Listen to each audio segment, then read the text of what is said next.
আজকে এমন একটি বিষয় নিয়ে আলোচনা করব যে বিষয়টা আমাদের সমাজে খুব বেশি প্রচলিত হয়ে গেছে। অনেক সময় ছোট ছোট বাচ্চারা এসে বলে, হুজুর আজকে আমার হ্যাপি বার্থডে। এই অবস্থাতে আমরা কি করব? আমি কিছু প্রশ্ন করে থাকি।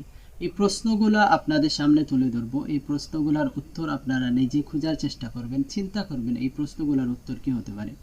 সর্বপ্রথম প্রশ্ন হচ্ছে, আমাদের মানুষের জন্মদিন বা বার্থডে জীবনে কতদিন হতে পারে? মানুষের জন্মদিন কতদিন হতে পারে? আসলে মানুষের জন্মদিন কতদিন হতে পারে?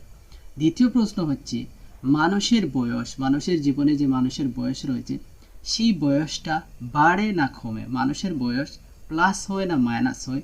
তৃতীয় প্রশ্ন হচ্ছে, ইসলাম জন্মদিন সম্পর্কে বা জন্মদিনের সেলিব্রেশন সম্পর্কে ইসলাম কি বলে? এই বিষয়গুলো আপনাদের সামনে তুলে ধরার চেষ্টা করব।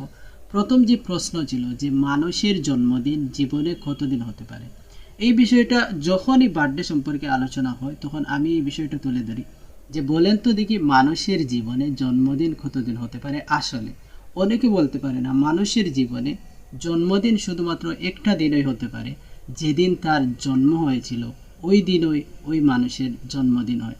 প্রথম প্রশ্নের উত্তরটা পাওয়ার পরে আমরা দ্বিতীয় প্রশ্নের উত্তরটা পাওয়ার চেষ্টা করি। দ্বিতীয় প্রশ্ন ছিল যে মানুষের জীবনের বয়সটা কমে না বাড়ে? এই বিষয়টা, এই প্রশ্নটা কেন আসে? কারণ যখন প্রথম প্রশ্নের উত্তরটা দেওয়া হয় যে মানুষের জীবনে জন্মদিন শুধু একদিন হয়, তখন তারা বলে আজকে আমার একটি বছর সম্পূর্ণ হয়েছে তাই আমি জন্মদিন পালন করছি। দেখেন, মানুষের জীবনে একটি বছর সম্পূর্ণ হওয়ার মানে হচ্ছে মানুষের জীবন থেকে একটা বছর কমে গেছে। যদি আমরা মানুষেরা জানতাম যে আমাদের বয়স কতটুকু, সম্পূর্ণ আমাদের বয়স কত, ৮০, ৭০, ৫০, ৬০ যদি আমরা জানতাম, তাহলে সেখান থেকে আমরা বলতাম যে আজকে আমার ২০টা বছর কম হয়ে গেছে। আমরা সেই মূল আসল যে বয়স সেটা জানি না, তাই আমরা বলি আমাদের বয়স ২০ বছর হয়েছে, ৪০ বছর হয়েছে। কোনো একজন মানুষের বয়স যদি ২০ বছর হয়ে থাকে, তারপরে যদি আরও একটি বছর সম্পূর্ণ হয়, তখন তার বয়স, যে মোট বয়স থাকবে ৭০, ৮০ যতই বয়স হোক, সেই বয়স থেকে ২০ যোগ আরও ১ যোগ করা হবে, তখন কি হবে? ২১। এই ২১ হওয়ার মানে হচ্ছে তার মোট বয়স থেকে ২১টি বছর বিয়োগ হয়ে গিয়েছে, কমে গিয়েছে। কোনো মানুষের জীবন থেকে এত মূল্যবান জিনিস, বছর, সময়, বয়স যখন কমে যায়, তখন যদি কোনো মানুষ সেটা নিয়ে খুশি করে বা সেলিব্রেশন করে, সে বোকা ছাড়া আর কিছুই না।